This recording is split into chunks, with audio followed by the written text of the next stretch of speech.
want to take some time to give my own personal tribute to a famous man that died yesterday, Stephen Hawking. This is the copy of his book, A Brief History of Time, that actually, I think it's fair to say, changed my life.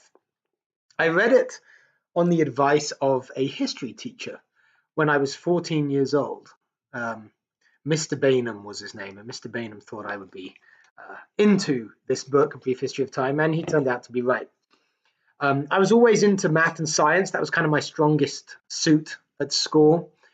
So I kind of devoured the book. I remember getting up to about chapter 6 or 7 before I was really it was starting to lose me. I was really having to work hard on understanding some of it. I think maybe it was at chapter 7 that I had to read 3 times before it went in up here.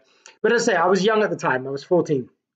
And the reason it had such an impact on me was when I read it, I was something of a fundamentalist Christian, in as much as you can kind of be committed to any religion when you're, that young and stupid. And I used to keep winning arguments at the back of the classroom. I remember, in all kinds of classes, not just RE, religious education, but I remember having arguments about religion and English and other things. And, I wasn't brought up to be very religious, but I had decided to be very religious as a young teenager. And there's a couple of reasons for that. One was, I guess having something of a scientific mind, ironically, I was satisfied to have a system for understanding much of the world. It was better to understand much of the world in a systematic way than not to, at least for me back then. And my crude adoption of, the Bible, of Christianity, kind of did that for me. That was one reason. But I think related to that, but more importantly, Christianity, as I understood it at the time, gave me, again, a systematic morality, a basis for judging myself and my own behavior. And this is the dark bit of that. Judging myself as better than the next guy. I should say boy back then, right? It gave me the yardstick by which I could outperform. And I remember being an insecure overachiever in so many things. I was always trying to be top in all the exams, and I usually was. So if I came second, that was a very terrible thing. It was pathetic, really. But I had that same kind of almost needy relationship with my own morality. Can I even say that about a kid who's 14 years old? I don't know if that sounds too pretentious, but looking back, that's how it feels. That's how it looks. So there I was at 14, the pretentious, somewhat fundamentalist Christian, and my ironically Christian history teacher tells me to read A Brief History of Time. And I did. And at a certain point in the book, I reached a point where I begun to lose my faith quite quickly. And the reason was this. A Brief History of Time was, I think, the first time I encountered quantum mechanics and its implications. And here's something that I have a strong memory of. I was sitting at a table reading that book and understanding what it was telling me about quantum mechanics. I realized that my understanding of the physical reality that I could touch right in front of me, the table, was completely wrong. Anything I thought I knew about the table, and you're very familiar with tables by the time you're 14, everything I thought I knew about tables was wrong. And there I was making pronouncements about God, morality, thinking I knew anything about how to live, about metaphysics, about the nature of the unseen universe, or perhaps even something that stands outside the universe, if that's your perception of God. And I didn't even have an effing clue about what the universe was, what it did, the stuff in it that I thought was common sense. Here I understood, finally, reading this book, that this solid table was nearly all space, and that the properties of physical things like position, location, and velocity or speed, basic simple things, were, in short, illusory, that they were almost approximations to actual physical properties that things had. That actually the world isn't purely deterministic, that causes and effects aren't simply linked in that way. That's not the whole story. In other words, my Newtonian universe was all wrong. So how on earth could I go back to school and claim to know anything about God if I was wrong about tables? Had a profound effect. And it really did have a profound effect. Just before I'd read this book, I got confirmed into the Church of England, again, entirely by my own choice. And when you get confirmed, there are many, kids who are confirmed in one service. And my particular confirmation stood out among those of the other boys in the service. It was only boys getting confirmed because my amen was the loudest. I remember thinking, and it was remarked afterwards, that if you really believe this stuff, why would you mutter the amen? You would declare it loudly, and I did. Well, it wasn't long afterwards that I read this book, and the reverend at my school, a guy called Reverend Jervis, started to notice that I didn't turn up for all the Christian things, and I kind of talked a bit differently about metaphysical things and theological things. And I told him, he asked me at some point, and I told him, well, Stephen Hawking, The Brief History of Time, I was like, I don't know anything. And I've got a problem pretending I do. At least pretending I do if that supposed knowledge is going to cause me to try and influence the behaviors of others, to judge others. God, I had a big problem with that. See, what quantum mechanics did in this book was it gave me the biggest dose of intellectual humility I ever had, maybe before or since. So I started voraciously reading physics, popular physics, philosophy of science. I read a lot of Paul Davies. Check him out, an amazing science author. He wrote books like God and the New Physics. I think that might have been the next book I read after Brief History of Time. He wrote another book called The Mind of God, and other books in science. Well, I remember one called About Time, Physics of Time, this kind of stuff. And yeah, I started reading voraciously, and Gribbin was another one, John Gribbin. I got into chaos theory, quantum mechanics, as I said, all this kind of stuff. And, I was going through school at this time, and 14, 15, 16 years old, and I got to 16, and I got to start thinking, well, what do I want to do for A-levels, right? Which is what you do in England. You have to get certain grades in A-levels to be accepted to the university of your choice. And I had these philosophical questions, these theological questions, but they had driven me to understand my universe better, right? The physics better, the quantum mechanics better. Quantum mechanics is what is the nature of reality. If you're talking about God, you're kind of purporting to know something about reality. Well, I was trying to do this in the right order, right? Can you say much about the creator if there is one, if you don't even know if there is a creation, let alone anything about the creation? So anyway, there it was. Got to 16 years old, and I was really good at math and physics and the physical sciences, but I was also interested in the philosophy. But I decided that I was going to study math, physics, chemistry, because I was going to go to university to study physics. Now, I never wanted to be a physicist. I knew I would never be a physicist. I'm much more interested in philosophy and people, and then than I would need to be if I were to spend my life in a laboratory, right, focused on a piece of research into some aspect of the physical universe.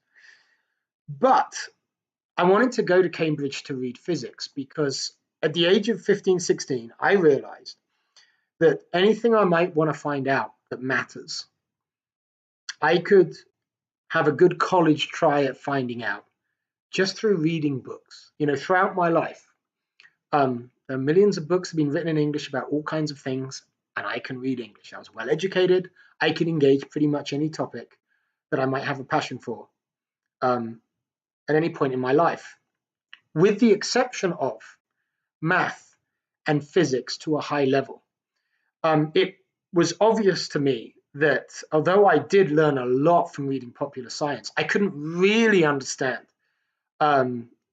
what we knew about the nature of reality, of physical reality, unless I actually went to university, a good university with good teachers that could teach me, Schrodinger's equation and how to apply it and what it meant, and all of the mathematics that I would need to know, to be able to solve problems in relativity, etc., right?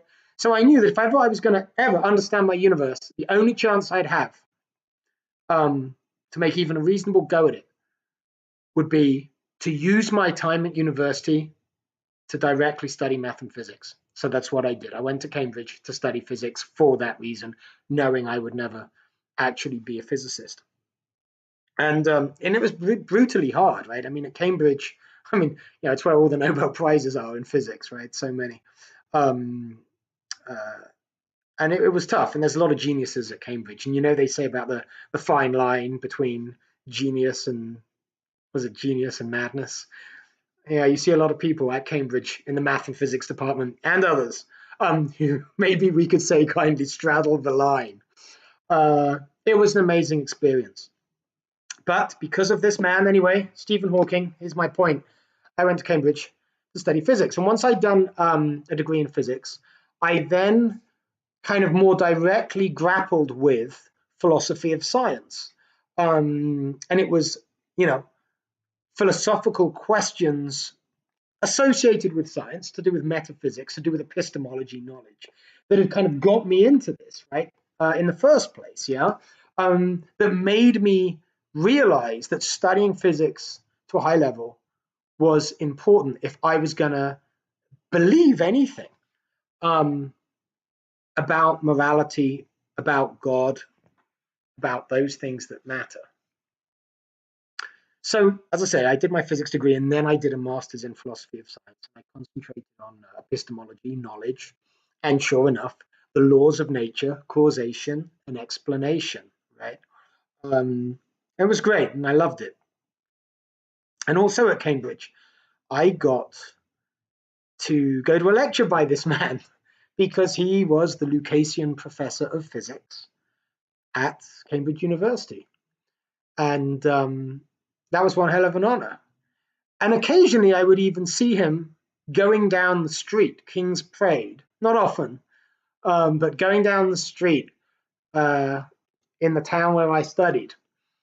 And at those times, like so many times at Cambridge, you'd have to pinch yourself and go, I'm in academic Disney World. There's Nobel Prize winners going, walking around, or in his case, riding his wheelchair around me. You'd go off to buy a book and you would pass the room in Trinity where Isaac Newton studied. You would pass Gonville and Keyes College where this man was a professor. And I lived that for 4 years and breathed that air. I was on the staircase where Baron Lord Kelvin studied at Cambridge. And if you don't know who he is, he's the guy after whom the temperature scale, Kelvin, is measured. Celsius, Fahrenheit, but Kelvin is the one that the scientists use. I lived where he did, right on that staircase. And I actually had a scholarship named after Baron Lord Kelvin to study physics. So yeah, Stephen Hawking touched my life. That's quite something. And The jolt that I had when he first did so, and I read that book as a teenager, was, as I said before, a jolt of intellectual humility. And now I find myself working in the political realm. So I deal with people and I deal with morality, and uh, the political value that I spend most time in a way working with and working toward is liberty, is freedom. But that's not fundamental. It's almost fundamental. Maybe it's fundamental as a political value, but politics isn't fundamental. My fundamental drive is for truth, which means that my fundamental commitment is to the thing that gave me the jolt when I read Stephen Hawking's book, which is intellectual humility. Now, we all fail by that measure all the time. But I still find now, working in politics, that when I see something that upsets me, that gets to me, where I have to work hardest not to jump in, to the Facebook post or whatever it might be, to put whoever it is right. The thing that pains me the most is when I see something that I think is wrong allied to an utter lack of intellectual humility, to a commitment to an ideology or a belief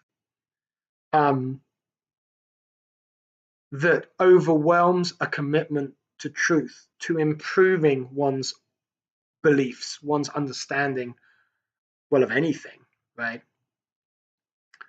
And so I guess maybe there was something about, I was always a seeker, right? So I guess intellectual humility, even before I knew what those words meant, were part of my character, were kind of deeply motivating factors for me. But now, if I do anything in politics, especially with the folks that I agree with, right? My friends who care about liberty, the value that I think is going to save us more fundamentally than any, is intellectual humility. It's knowing that we don't know. And, here I am giving, I guess, a personal tribute to Stephen Hawking. As a physicist, he was engaged in a most wonderful intellectual project, the project of science. Science proceeds by understanding that what it knows is false. Think about that. It knows that what it knows is false. Scientists know, and you can read all about it in here, that relativity and quantum mechanics both must be false. Now, they're very, very, very good approximations to the truth, where they can be applied. But we know that they must be false because neither describes everything. To describe most things, you need both. But those two things, when you bring them together, are mutually inconsistent. So we can't know everything. So what science does is it proceeds by looking to falsify what it currently knows, or what its current best guess is. That's science. Many of us in politics, and many humans in every area of life, we don't do that. What we're always doing, and I'm guilty of this, everyone's guilty of this because it's how we're wired, is what we do is something more akin to scientism than science. And scientism makes the mistake that what you currently know is all you need to know. So your knowledge becomes dogma. And what Hawking's life was about, and specifically how Hawking's life and work touched mine, was was the opposite of that, was never stopping in one's search for truth. And I know this, and I've said this, those of us engaged in trying to make society better, we may have better answers than everybody else, but it's not having the wrong answers that makes people dangerous. It's the way you believe, not what you believe, that can make you dangerous. There is no philosophy so perfect that a human being must necessarily hold imperfectly and not completely understand. There's no philosophy that, if you hold it as a dogma, will protect you from becoming dangerous. If you believe anything in the wrong way, such that you're so sure that you're right that you can impose it, you'll be dangerous. And you know, that could be the most loving, caring, libertarian, liberal philosophy known to man. If you're damn sure you're right, and you're closed to being made more right by coming up against the views and experiences of those that disagree with you, or just a new experience in the world that makes you think, do I have the whole story? If you're not doing that, you're dangerous. I don't care what you believe. So I guess this is a little cool for us to be a bit more like Stephen Hawking in physics, to look at every turn for ways to falsify what we believe rather than confirm it. In politics, we're always confirming what we believe. In politics, when we see something that we disagree with, a data point, which might be another person's point of view or experience, that doesn't fit our worldview, our first instinct is to find why they're wrong and tell them. First instinct of physics is to pick up the data and go, could we be wrong? Oh my God, if we did that in politics, we'd save the world. That's my tribute to Professor Hawking. Hope he rests in peace.